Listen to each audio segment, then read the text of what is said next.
Israel Adesanya, the stylistic kickboxer, an expressive and animated personality, a long-reigning champion, and also a notoriously polarizing figure who is now mostly disliked by the fan base. How did the MMA community turn on Israel Adesanya, and how did Israel Adesanya defeat himself this year? These are all good questions, great questions in fact. I love asking great questions that I'll be diving into this video. Here's the two main topics for this video, and what we're actually going to do is start with the second topic, and we're going to discuss that one first. So, how did Izzy alienate the fan base, and how did he sabotage his chances after he had captured the fan base and the hearts of people around the world after the rematch with Alex Pereira in MMA? Israel Adesanya has always been a bit of a polarizing figure, to say the least. He's always had two issues. He has a very polarizing personality, and he has polarizing fights. It's kind of weird to say when you think about it. Someone as dominant as him,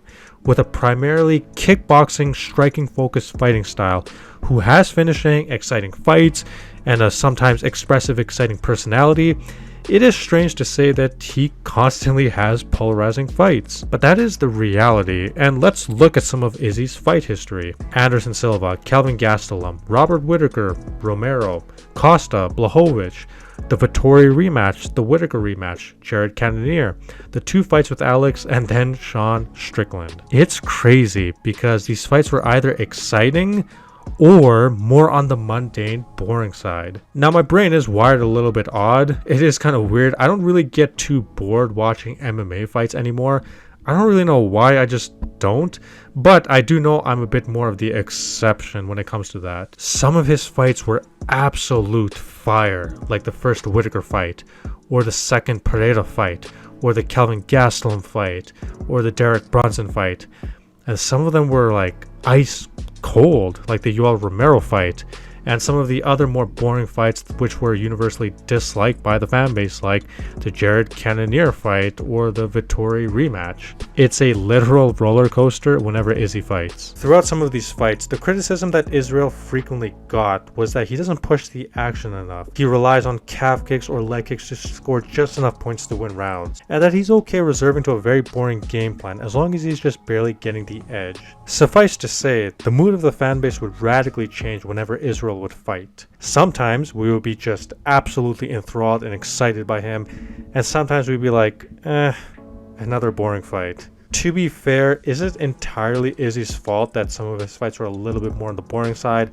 No, but I'm just speaking on the reactions after his fights from the fanbase. I mean, I do understand, there is a lot on the line. Now, when it comes to Izzy's personality, that's a whole other can of worms. Confident, brash, expressive, emotional, passionate, anime-loving, dramatic, aggressive, loyal, and an endless amount of descriptions can be used to describe Israel Adesanya. I will tell you, for me personally, and I do think that other people share the sentiment as well, I've always really liked how Izzy has been able to wear his heart on his sleeve and be completely who he is. His walkouts have always been some of my favorites in the UFC, and I'm always engaged whenever he's speaking. I also do want to say that in my opinion, there's also just a group of people, and I don't know how large this group of people is, who dislike Izzy simply because there's always going to be some human beings who just can't stand seeing a super confident, expressive winner in life. So when you have someone whose career has had polarizing fights combined with a very polarizing personality, Israel's always been someone who's kind of walked on a thin line, and there's always been a sort of tug and war between people who dislike him and like him.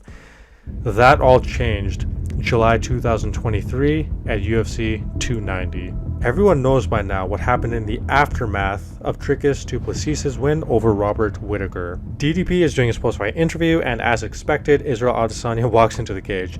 Now, I can tell you right now, I was very excited when this happened because I was really excited about the potential build-up for this fight.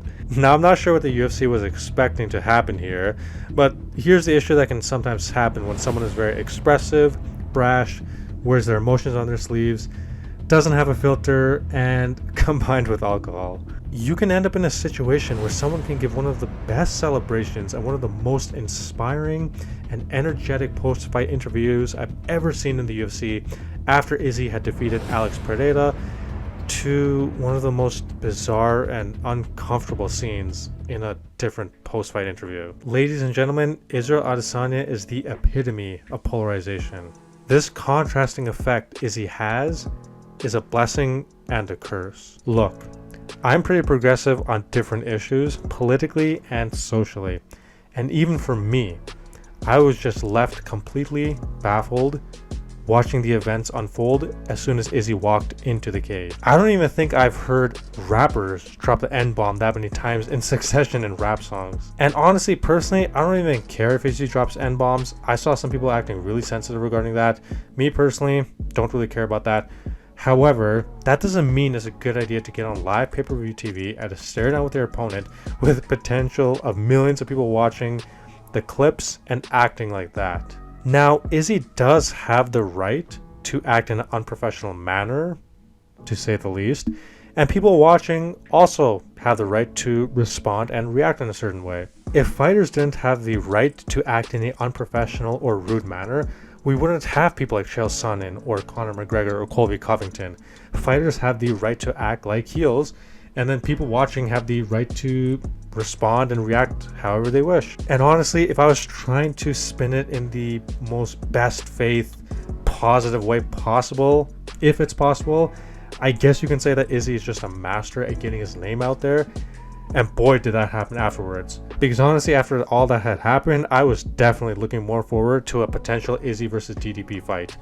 So maybe the whole fiasco worked to drum up massive attention, I don't know. And I'm definitely not about to get into a discussion regarding Izzy's feelings towards DDP and South Africa and the history behind all that stuff, because I just don't have enough knowledge on the subject to really comment on that. Long story short, whether you agree with the reaction or not, Izzy alienated and turned off a decent portion of the MMA fanbase. And that's how, in my eyes, Israel Adesanya lost a decent portion of the fanbase by channeling too much of his inner self. Now let's talk about how Israel Adesanya defeated himself through his fighting style. I know you might be scratching your head and being, what the hell is he talking about? Well, let's just get into it. Firstly, this portion is not to take away from Sean Strickland and his coaches. Like some people were saying that Sean didn't win the fight, Izzy lost the fight. No, Sean definitely won the fight. Let's just be clear about that. When Israel Adesanya first came into the UFC, he had a pretty good performance against Rob Wilkinson for his debut. In the following two fights, we could see potential, but he was still figuring things out and rounding out his skills. After the Derek Brunson fight, he had a lot more eyes on him. We could all see that this is someone who could go somewhere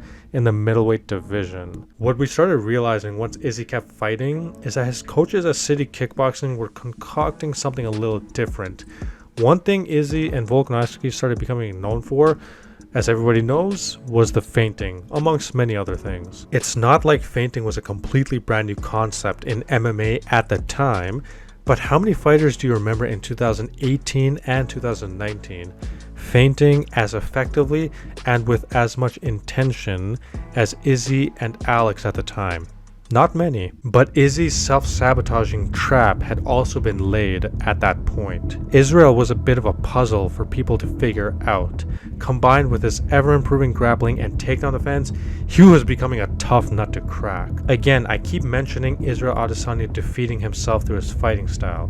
So how did his style that was so good and effective become his downfall? It's because Izzy was far ahead enough in his striking compared to the rest of the division that he didn't feel the need to evolve much at all. People eventually caught on to the feinting, and they also eventually caught up to the calf and leg kicks, which was the final tool in his arsenal that he really used to separate himself from his opponents. Think about this. As early as the Yoel Romero fight, Izzy was getting by just edging a victory. Literally, his first title defense, he edged it out. Yes, Romero's to blame as well, and here's what I really want to point out, and I want you to really pay attention to this. Look at Izzy in his fight with Sean Strickland. There's things in that fight that he's been using for so long, they just don't work that well anymore. The way he tries feinting, some of the punches he throws, a lot of it is the same. Let's look at some of these feints he's been using for years.